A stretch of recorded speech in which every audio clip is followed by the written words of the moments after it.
Hi guys, it's Kelly here and I am back with another video. This video is the edited version of my live from Honeybee Stamps. So it is a little different than my regular videos, but I think I did manage to get everything in here. So we are using the Forever Grateful stamps and dies, and then kind of the star of the show here is the Gallery Wall Fall. I recently did a video where I watercolored this, and so here we're going to be coloring them with alcohol markers. I chose to use my Olo markers, and we're going to be talking a bit about tips to use your alcohol markers, to switch up your colors, to help your blends. We're going to be talking a little bit about all of those things. So the Gallery Wall Fall is a red rubber stamp, which means I don't need that foam piece in my Misty. I picked out like the pumpkins, gourds, and then the leaves. This card is going to be, like, in design, a pretty clean and simple card. But I love a clean and simple card.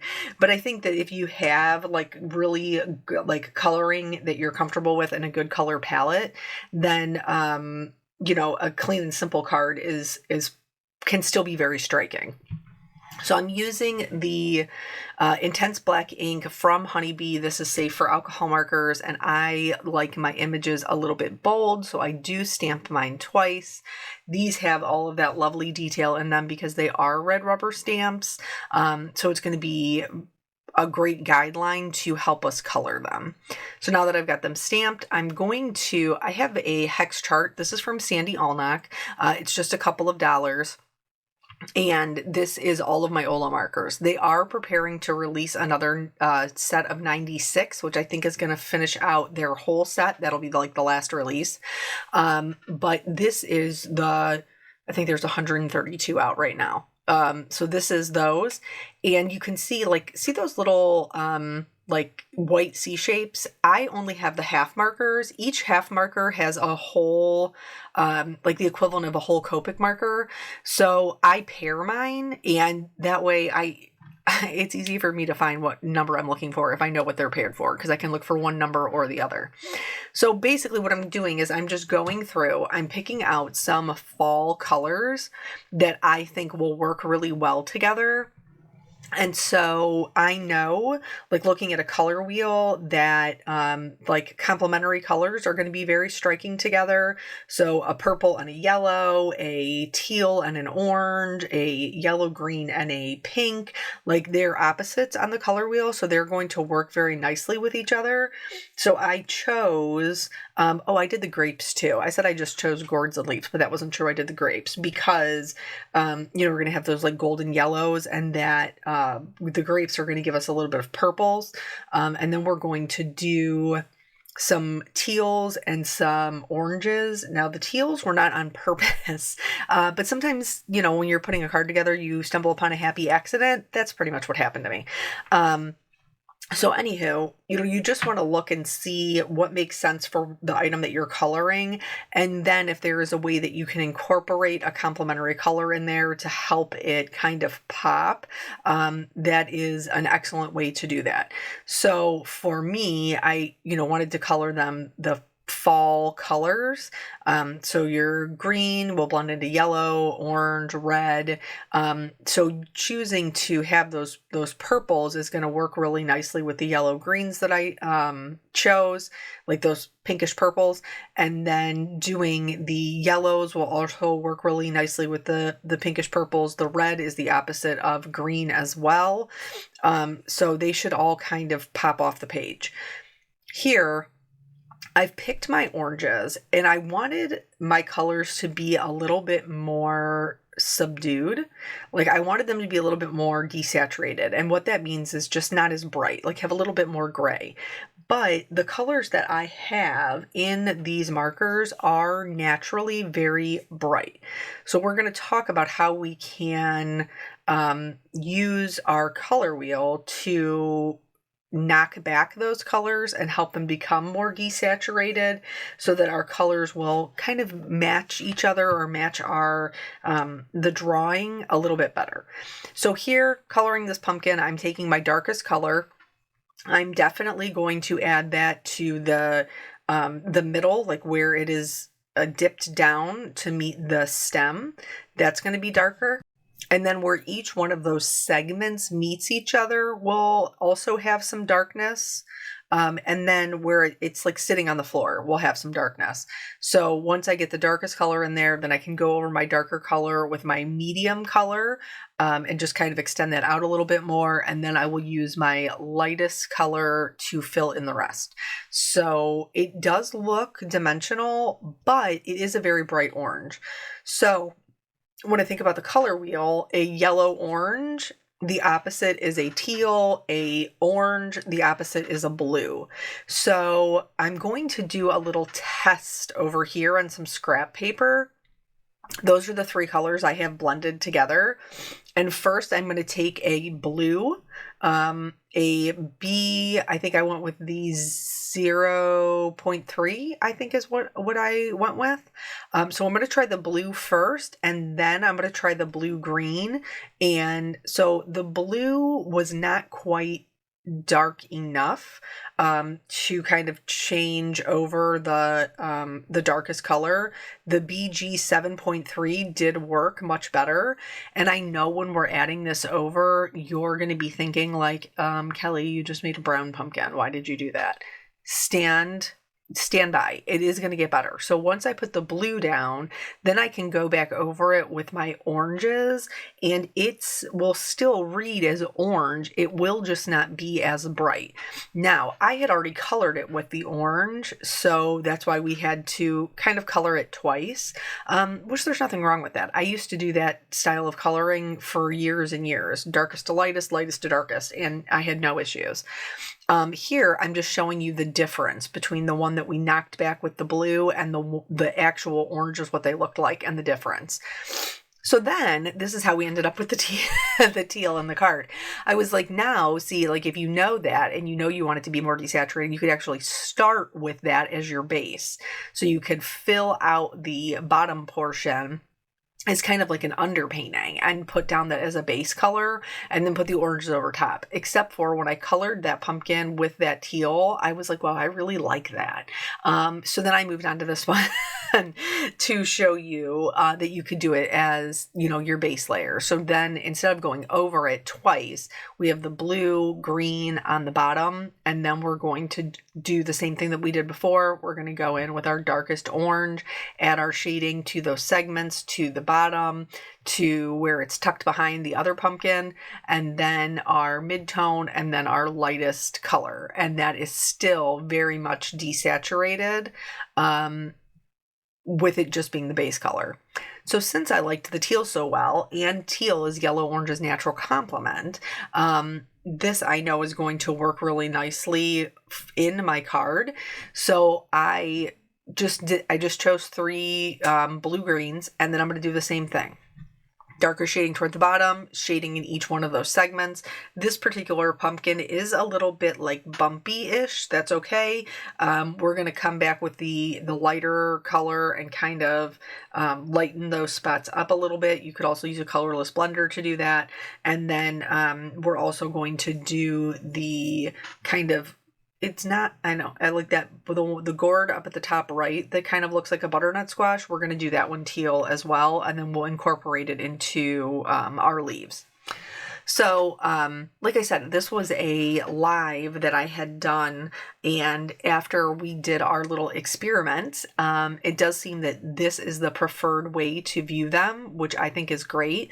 I did my own live, so I don't know if you have seen, I've done 2 of them now with like, what am I calling it? Crafts, chats, and coffee, I think is what I'm calling it. But anyway, so I've been trying to do one of those maybe like twice a month, where we just have a live, and you know, everything's like super chill.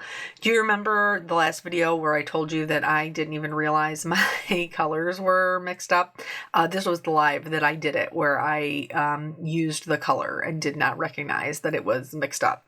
So for the grapes, in order to have that dimension and separation, we're just putting the darkest color where, like, at the very bottom of each individual grape. And then here's the color that's actually a red violet. It's an RV 1.7. And because I didn't recognize that it was an RV 1.7, it did not blend as well with my violets. But this is way number 2 that you can help the blending of your markers if the colors that you have picked are not necessarily working that they're the best way together. So you can take the lighter color and rub the tip of it on a darker color and get kind of like a mid-tone. And then you can use that to help blend your colors. Alternatively, if you have a non-porous work surface, like I have a glass board, then I can just scribble that down, pick it up with the lighter color, and then use it to blend those. So if you have colors that are maybe a little bit too far apart, that is a really great tip that you can use. I chose some kind of like cooler browns to do my stems for my pumpkins. And then I'm also going to use this kind of same family, even though it's the lighter ones, to do like a tan-ish pumpkin in the middle of that like top right arrangement. For my leaves on the grapes, I am going to do some yellow greens. I'm going to come back later on and add in a little bit of teal, but it's not so much that it changes the color. It's just going to give it a little bit more interest. We'll talk about it when we get there. So anyway, we've been doing the, we've done 2 now where we've done the coffee crafts chats and coffees and chats. I named it and I can't even remember what it is. But I did see, so the first one we did like some dyes and putting together like a little Christmas thing. The second one we did a 1-layer coloring scene, and that one seems to be super popular. I do intend to edit that one down. I just haven't had time to do that yet. So that one will be forthcoming if you did not get a chance to watch it live or on the replay. I am very interested in hearing what your feedback is for the time. I've kind of just gone with the time that works best for me. Here you could see I use that little trick again to blend my greens, and then these are going to be for that tan colored pumpkin. I did want it to be very light, so the pumpkin is drawn so that like the stem is facing out. So I want to make sure that the stem is darker and then the edges of that pumpkin are lighter so that it looks inset, because that is how it would look if we were looking at it in real life. So I have just been picking the time that kind of works for me. I think the first one I did at like two or 3. The second one I think I did at 2. So let me know how those times work for you, or if there is a different one. I don't know that I could commit to the same day of the week, just because sometimes my schedule does get a little bit crazy. But here, well, let's go back to the card. So here I'm trying to figure out my combination for my leaves. And so I'm messing around and trying to figure out which way they're going to blend the best. And I just, when you're doing something like this, like it's easiest to just follow the color wheel. So it's easiest to blend a green into a yellow because they're next to each other on the color wheel. It's easiest to blend a yellow into an orange because they're next to each other on the color wheel, so on and so forth. So that is what I chose to do to help make it easier on myself. So I did mix it up. Some of them I just did, like this one I just did green and yellow. The next one I'm going to start to incorporate like those purpley pinks into, because remember we already have the grapes and we want that to play really nicely with those kind of golden yellows. So, the one that has the, like the flower, like I guess it's like an arrangement, I guess would be the best way to put it. So the one that has like the arrangement, it has leaves underneath it. I'm just doing a variety of colors, but I'm making sure like I'm not going to put red, orange, yellow leaves underneath the red, orange, yellow pumpkin. I'm going to put those underneath the teal pumpkin. I'm going to put the green leaves underneath the orange pumpkin. So that way we're still creating that contrast and playing those colors off of each other. So but anyway, I would like to know what time works for you guys. That's not a guarantee. And if there is a day of the week, like Wednesdays right now is pretty off limits for me because that's when I do my my live on the Honeybee channel. And Mondays I do my premiere, which I will have one of those tomorrow. I will have a video for that tomorrow. So Tuesday, Thursdays, Fridays, I think probably Tuesdays or Thursdays is probably going to be the best for me. So if that works for you guys, that would be ideal. And I know there are several of you who, when you answered my my last question, were like, hey, I'm just not a live person. I totally get that and I understand. I enjoy that aspect because it gives me an opportunity to chat back and forth with you guys and answer your questions real time. It gives me an opportunity to show real time coloring. So I do enjoy that aspect and I understand it's not for everybody and that's okay. If it's not for you, don't feel obligated to watch them. But yeah, so I think that they're a ton of fun. So this one, we're going to go like at a diagonal from those purplish pinks all the way out to the yellows. And then for this one over here, we're going to do a combination of them. So we're going to do some greens and yellows and then some reds, oranges, and yellows. You may notice that during like this edited portion, for some reason, just like the last couple of minutes, I don't know if it was my internet connection at the time of the live, but it only records what goes up there. So it does seem to like kind of stutter step through a few of them. So it's not your computer, it is the video, but there is nothing I can do about it. So I'm just doing the best I can out here. So yeah, it's been good. I think we are finally heading into fall weather here. It is in the 60s and a bit rainy today. Boo. But I mean, for the most part, like we're just about halfway through October and we've had really, really nice weather. So I don't want to, I can't complain too much about it. Here, this is where we're going to bring that other teal into it. You guys know, you have heard me talk about before, like working in odd numbers. So I'm going to have one pumpkin teal, one gourd teal, and then one leaf that's very strong teal. So I'll have those three components.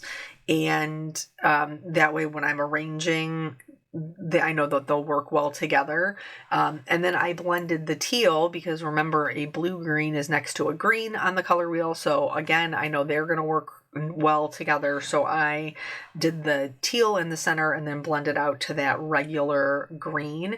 Here is where I decided that I was going to add in the teal to the grape leaves.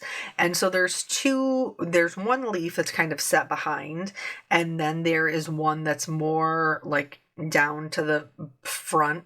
So I am going to do those two teal, just a little bit of teal. So that way they kind of look a little bit different, a little bit darker than their other leaves. And I do like the dimension that gets us. I did have to go back in with the lighter green and kind of blend that out for those other two, but that's totally fine. So now that the coloring is done, I'm going to go in with the coordinating dies. I don't know why I couldn't think of that. I'm going to go in with the coordinating dies and then cut them all out. This stamp set works on its own, but it is also made to work with the Lovely Layers gallery wall, which has a whole bunch of different frames. I do have an idea for that. I just haven't gotten to use it yet, but I do have an idea for that. So here, this is just like a white card base. I am going to do a landscape card. And so I'm arranging them. I'm using the glue to stick it down and then pick up the next layer, stick it down and then pick up the next layer, so on and so forth. So yeah, we've been doing dance. And his guitar has come to an end. So we had two really great shows. I was very proud of him for working through, some of the issues. I didn't have like enough amps on one of them. But now that is done. He is going to continue on with guitar lessons, but he wants to do it where there's not really any performances, which is totally fine. That's up to him. So we're going to start at the new guitar place this week. So hopefully we like it as well as we liked the other one. And then little one has been doing her dance. The first dance was a mess. She didn't want to go in. And so I ended up having to sit inside the actual dance class with her for the first and second class. For the third class, I was like, listen, you are getting distracted with the first one. I actually danced. The things we do for our kids. I actually danced in the class. Like I did the moves with her, even though she wasn't really doing the moves because I was trying to get her to engage. And instead I was just out there in my tennis shoes, just doing my best sachets. The second time I did not have to dance with her and she did kind of start to engage. The third time I was like, hey, listen, I'm not going in there. There's no mommies in there because the teacher did make a comment about how like, hey, if parents are going to be in here, we can't get distracted. And that's exactly what she was doing.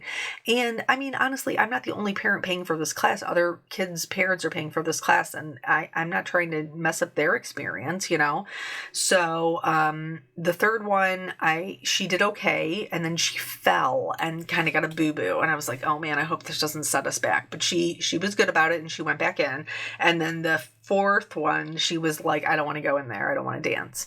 And back to the card. So I did the warm on the bottom and I did not really like the warm. And it's not because I would have chose the warm grays. It's because I couldn't find them on my desk. So then I had to take the time to find the cool grays because I did like them better. I typically do. And so now it's a combination of cool grays and warm grays. In that new set, there will be neutral grays. I'm excited for those. So now we're going to blend in all of our items because that's how I roll. So anyway, on the fourth class, I was like, listen, I don't need you to dance. It's up to you if you want to dance. But if you don't go in there and do it on your own, then we're done with dance because I'm not going to pay to punish myself every single week by coming here and having to talk you into dancing.